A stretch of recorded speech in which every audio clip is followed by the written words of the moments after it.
Hello दोस्तों, स्वागत है आपका आपके अपने यूट्यूब चैनल स्टडी जीके में। दोस्तों आज दिनांक 16 सितंबर 2020 को हम रोज़ की तरह एक बार फिर लेकर हाजिर हैं करंट अफेयर्स से कुछ महत्वपूर्ण क्वेश्चंस। दोस्तों आज के जो सारे क्वेश्चन हैं वो सिलेक्टेड हैं और आपके एग्जाम के लिए बहुत ही इंपॉर्टेंट है। तो दोस्तों वीडियो को अंत तक देखिएगा, इसमें आपको क्वेश्चन के साथ साथ उससे रिलेटेड इंपॉर्टेंट फैक्ट भी बताए जाएंगे। तो दोस्तों बढ़ते हैं अपने पहले क्वेश्चन की तरफ, जो कि है कि वैश्विक महामारी कोरोना के बदलते स्वरूप पर नज़र रखने के लिए कौन सा उपकरण तैयार किया गया है। तो दोस्तों इसमें जो आपका ऑप्शन ए है कोविड 3D, ये बिल्कुल राइट है। दोस्तों जैसा कि आप सभी जानते हैं कि कोविड-19 से लड़ने के लिए दुनिया भर में टीका बनाने की कोशिश चल रही है। चीन से लेकर रूस और अमेरिका सभी अपने अपने टीके का परीक्षण कर रहे हैं, लेकिन कोरोना वायरस में म्यूटेशन के कारण उसके वायरस में बार बार बदलाव हो रहा है। इससे हमें टीका बनाने में बहुत ही परेशानी का सामना करना पड़ रहा है। तो दोस्तों इसी वायरस के बदलते स्वरूप पर नज़र रखने के लिए कोविड 3D उपकरण की खोज की गई है। दोस्तों इस उपकरण की खोज जो है वो मेलबर्न की एक यूनिवर्सिटी के एसोसिएट प्रोफेसर डी एस्चर और उनकी टीम के द्वारा की गई है। तो दोस्तों इसी के साथ आगे बढ़ते हैं हम अपने अगले क्वेश्चन की तरफ, जो कि है कि हाल ही में अमेजन ने किस अभिनेता के साथ एलेक्सा को आवाज़ देने के लिए करार किया है। तो दोस्तों इसमें जो आपका ऑप्शन है सी बिल्कुल राइट है। दोस्तों अमेजन एलेक्सा जो है वो एक आर्टिफिशियल उपकरण है जो मौखिक आदेश लेकर काम करने वाली सेवा प्रदान करती है। तो दोस्तों इस करार के अंतर्गत अब आपको कुछ ही समय बाद अमिताभ बच्चन जी की आवाज़ में मौसम की जानकारी, चुटकुले, शायरियाँ और मोटिवेशनल चीज़ें बताई जाएंगी। तो दोस्तों इसी के साथ आगे बढ़ते हैं हम अपने अगले क्वेश्चन की तरफ, जो कि है जापान के नए प्रधानमंत्री इनमें से किसे चुना गया है। तो दोस्तों इसमें जो आपका ऑप्शन बी है योशीहिडे सुगा, ये बिल्कुल राइट है। दोस्तों योशीहिडे सुगे जो हैं वो इससे पहले मुख्य कैबिनेट सचिव थे। इन्हें जापान में सत्तारूढ़ दल का नेता चुना गया है, इस वजह से ये जापान के अगले प्रधानमंत्री पद को संभालेंगे। दोस्तों ये जापान के पूर्व प्रधानमंत्री शिंजो अबे के स्वास्थ्य कारणों के इस्तीफे के बाद ये पदभार संभालेंगे। तो दोस्तों आगे बढ़ते हैं हम अपने अगले क्वेश्चन की तरफ, जो कि है कि समुद्र में सबसे ऊंची लहरों पर सर्फिंग करने वाली दुनिया की पहली महिला कौन है। तो दोस्तों इसमें जो आपका ऑप्शन है माया गाविरिया, ये बिल्कुल राइट है। दोस्तों सर्फिंग करना मतलब होता है, आपने जो देखा होगा फिल्मों में दिखाया होगा, जो समुद्र की ऊंची ऊंची लहरें हैं उसमें प्लेट जैसी लगाकर, जूते में प्लेट जैसी लगाकर लोग उस पर उछलते कूदते रहते हैं, तो उसी को सर्फिंग करते हैं कहते हैं। दोस्तों माया गाविरिया जो हैं वो ब्राज़ील की रहने वाली हैं और इन्होंने लगभग 73.5 फुट यानी 22.4 मीटर ऊंची लहरों पर सर्फिंग की है। दोस्तों इस वजह से इन्हें द वर्ल्ड सफर लीग ने माया को CBDMD एक्सेल डबल एक्सेल का विजेता घोषित किया है। दोस्तों यहाँ बात है ये ब्राज़ील की, तो ब्राज़ील के बारे में कुछ बातें जान लेते हैं। दोस्तों ब्राज़ील की जो राजधानी है वो ब्रासिलिया है और इसका जो सबसे बड़ा नगर है वो साओ पाउलो है। जो इसकी राजभाषा है दोस्तों वो पुर्तगाली है और जो इसके राजा हैं उनका नाम जो है जाइर बोल्सोनारो है। तो दोस्तों आगे बढ़ते हैं हम अपने अगले क्वेश्चन की तरफ, जो कि है कि हाल ही में उत्तर प्रदेश सरकार ने मुगल म्यूजियम का नाम बदला, वो किस शहर में है। दोस्तों हाल ही में उत्तर प्रदेश सरकार ने मुगल म्यूजियम का नाम बदला है, वो किस शहर में। तो दोस्तों आपका जो ऑप्शन बी है आगरा, ये बिल्कुल राइट है। दोस्तों उस मुगल म्यूजियम का नाम जो है वो छत्रपति शिवाजी महाराज के नाम पर रखा गया है। दोस्तों छत्रपति शिवाजी महाराज जो थे वो भारत के एक महान राजा और रणनीतिकार थे। दोस्तों इनका जन्म जो है वो 19 फरवरी 1630 ईस्वी को हुआ था। इन्होंने 1674 ईस्वी में पश्चिम भारत में मराठा साम्राज्य की नींव रखी थी और सन 1674 ईस्वी में ही रायगढ़ में इनका राज्याभिषेक हुआ और वह छत्रपति बने। तो दोस्तों इसी के साथ आगे बढ़ते हैं हम अपने अगले क्वेश्चन की तरफ, जो कि है कि राज्यसभा के नए उपसभापति कौन बने हैं। तो दोस्तों जो आपका ऑप्शन इसमें बी है हरिवंश एन सिंह यानी हरिवंश नारायण सिंह, ये बिल्कुल राइट है। दोस्तों हरिवंश नारायण सिंह जो हैं वो लगातार दूसरी बार राज्यसभा के नए उपसभापति बने हैं। दोस्तों विपक्ष की तरफ से जो उम्मीदवार थे वो मनोज झा थे और इन्हें हरिवंश एन सिंह के हाथों हार का सामना करना पड़ा। दोस्तों जो राज्यसभा का उपसभापति होता है वो सभापति के बाद जो है यानी सभापति की अनुपस्थिति में उसके सारे कार्य को संपन्न करता है। जो वर्तमान में हमारे राज्यसभा के सभापति हैं वो हमारे उपराष्ट्रपति एम वेंकैया नायडू हैं। तो दोस्तों आगे बढ़ते हैं हम अपने अगले क्वेश्चन की तरफ, जो कि है विश्व बैंक का कार्यकारी निदेशक किसे नियुक्त किया गया है। दोस्तों विश्व बैंक का कार्यकारी निदेशक किसे नियुक्त किया गया। तो दोस्तों आपका जो ऑप्शन ए है राजेश खुल्लर, ये बिल्कुल राइट है। दोस्तों कार्यकारी निदेशक को इंग्लिश में एग्जीक्यूटिव डायरेक्टर कहते हैं। दोस्तों जो राजेश खुल्लर हैं वो हरियाणा और केंद्र सरकार में कई महत्वपूर्ण पदों पर अपनी सेवाएं दे चुके हैं और वर्तमान में वे मुख्यमंत्री के प्रधान सचिव के अलावा HSIIDC के चेयरमैन का कार्यभार भी खुल्लर संभालते हैं। दोस्तों यहाँ बात आई है विश्व बैंक की, तो विश्व बैंक के बारे में कुछ बातें जान लेते हैं। दोस्तों विश्व बैंक जो है एक अंतर्राष्ट्रीय वित्तीय संगठन है और इसका मुख्य उद्देश्य जो है वो सदस्य राष्ट्रों को पुनर्निर्माण और विकास के कार्यों में आर्थिक सहायता प्रदान करना है। दोस्तों इसका जो मुख्यालय है वो वाशिंगटन DC में है और इसकी जो स्थापना है वो 1944 यानी 1944 में हुई थी। दोस्तों वर्तमान में जो वर्ल्ड बैंक के प्रेसिडेंट हैं उनका नाम डेविड मालपास है।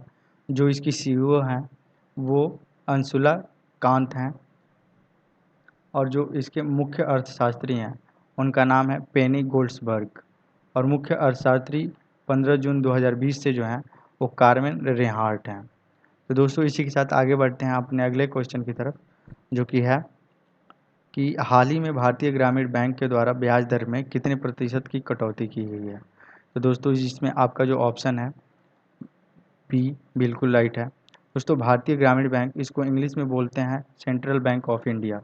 दोस्तों यह भारत में सार्वजनिक क्षेत्र का प्रमुख बैंक है और इसको स्वदेशी आंदोलन से प्रभावित होकर एक पारसी बैंकर सर सोराबजी पोचखानवाला ने 1951 में इसकी नींव रखी थी। दोस्तों इसका जो मुख्यालय है वो मुंबई में है। इसके जो निदेशक हैं उनका नाम पल्लव महापात्र है। दोस्तों ये जो कटौती की गई है ये सभी तरह के कर्जों के लिए कटौती की गई है और जो ये इसके जो लागू होने की तिथि है वो 15 सितंबर 2020 है। दोस्तों इसी के साथ आगे बढ़ते हैं हम अपने अगले क्वेश्चन की तरफ, जो कि है कि विश्व ओजोन परत संरक्षण दिवस कब मनाया जाता है।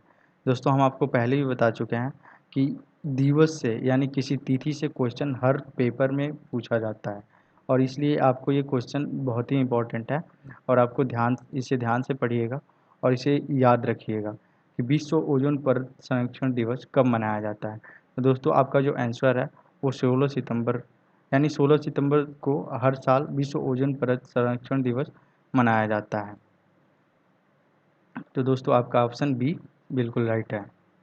दोस्तों ओजोन परत जो है वो पृथ्वी के समताप मंडल में निचले भाग में पृथ्वी की सतह के ऊपर लगभग 10 से 50 किलोमीटर की दूरी तक पाई जाती है।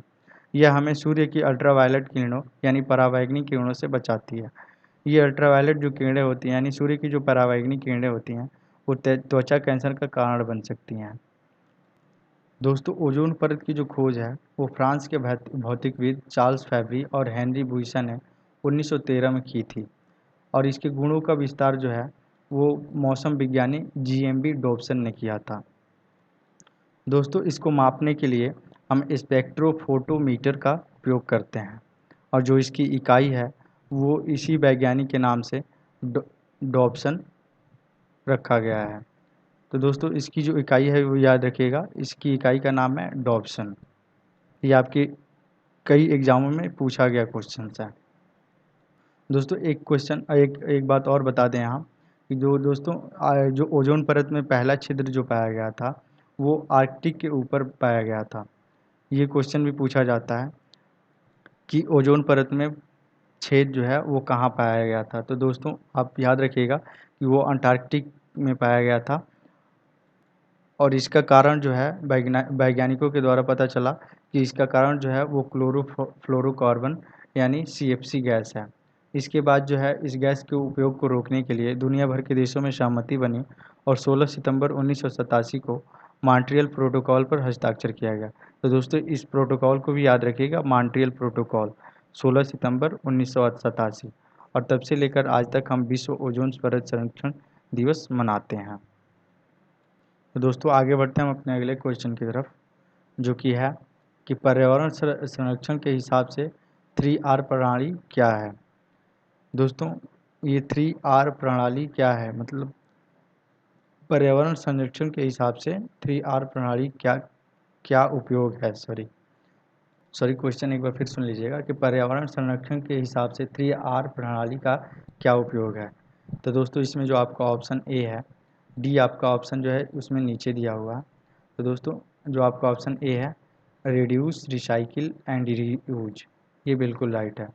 दोस्तों रिड्यूस मतलब होता है कि किसी चीज़ के यूज को कम करना, जैसा कि आपको सरकार बार बार बोलती है कि पॉलीथीन का यूज कम कर रहे हैं, इसको गलने में बहुत प्रॉब्लम होती है। रिसाइकिल, रिसाइकिल का मतलब होता है पुनर्चक्रण, किसी चीज़ का पुनः बनाना, उसको इसके द्वारा किसी चीज़ को उसी चीज़ को पूरा पुनः बनाना। एंड रीयूज यानी किसी चीज़ का दोबारा बार बार यूज करना।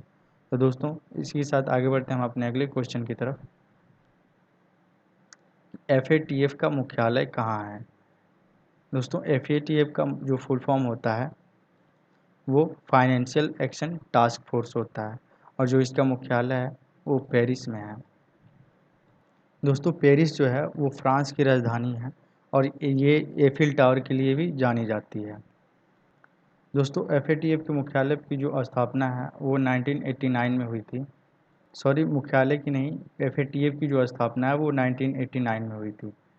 दोस्तों जो इसके प्रेसिडेंट हैं वो रोजर विकिंस हैं, और FATF का जो काम है वो काले धन को वैध बनाने वाली जो भी नीतियां हैं वो उसको बनाना इसका काम है। दोस्तों हाल ही में ये चर्चा में है क्योंकि उसने जो है वो FATF ने एक रेड फ्लैग इंडिकेटर को आइडेंटिफाई किया है, जो यह बताता है कि वर्चुअल एसेट का मिसयूज कैसे हुआ है। तो दोस्तों आगे बढ़ते हैं हम अपने अगले क्वेश्चन की तरफ, जो कि है कि ऑक्सफोर्ड द्वारा बनाई जा रही कोरोना के वैक्सीन का नाम क्या है। दोस्तों जैसा कि अभी हमने पहले क्वेश्चन में बताया कि दुनिया के बहुत सारे देश जो हैं वो कोरोना की वैक्सीन का ट्रायल कर रहे हैं। तो दोस्तों इसमें ब्रिटेन की यूनिवर्सिटी जो है ऑक्सफोर्ड, वो भी लगी हुई है, और ये भारत की एक जो है सीरम इंस्टीट्यूट ऑफ इंडिया, एक फार्मेटिकल कंपनी के साथ जो है ये एस्ट्रेजेनेका का ट्रायल कर रही है। दोस्तों तो इसलिए इसमें जो आपका ऑप्शन सी है ये बिल्कुल राइट है। दोस्तों ये जो ऑक्सफोर्ड यूनिवर्सिटी है इसमें लगभग 39 कॉलेज संबंध है, मतलब इससे रिलेटेड हैं, और इसमें स्नातक और प्रास्नातक यानी PG degree, post graduate degree के लिए पढ़ाई कराई जाती है। इसमें लगभग 18,000 से ज़्यादा छात्र पढ़ाई करते हैं। इसमें बाबा साहेब भीमराव अम्बेडकर ने भी यहाँ से PhD की थी। दोस्तों बात आई है यहाँ सीरम इंस्टीट्यूट की, तो सीरम इंस्टीट्यूट के बारे में कुछ बातें जान लेते हैं। दोस्तों जो सीरम इंस्टीट्यूट है उसका जो मुख्यालय है वो पुणे में है, और जो इसकी स्थापना है वो साइरस पूनावाला के द्वारा की गई थी। दोस्तों इसके जो वर्तमान में जो प्रमुख हैं यानी प्रेसिडेंट हैं वो आदर पूनावाला हैं। तो दोस्तों इसी के साथ आज का जो हमारा क्वेश्चन सीरीज है वो यहीं समाप्त होता है, और हम बढ़ते हैं अपने आज के विचार की तरफ कि अगर आप कुछ सोच सकते हैं तो यकीन मानिए आप कर भी सकते हैं। यानी अगर आप सोचते हैं कि हम कुछ बन सकते हैं या सक्सेस हो सकते हैं तो आप हो सकते हैं, बस आपको उसके लिए कठिन परिश्रम की ज़रूरत है। तो सोचने में और करने में यही बस इतना फ़र्क है कि आपको उसके लिए मेहनत करनी पड़ेगी, कठिन परिश्रम करना पड़ेगा, और उसके लिए आज जो है आपके पास डेडिकेशन का होना बहुत ज़रूरी है।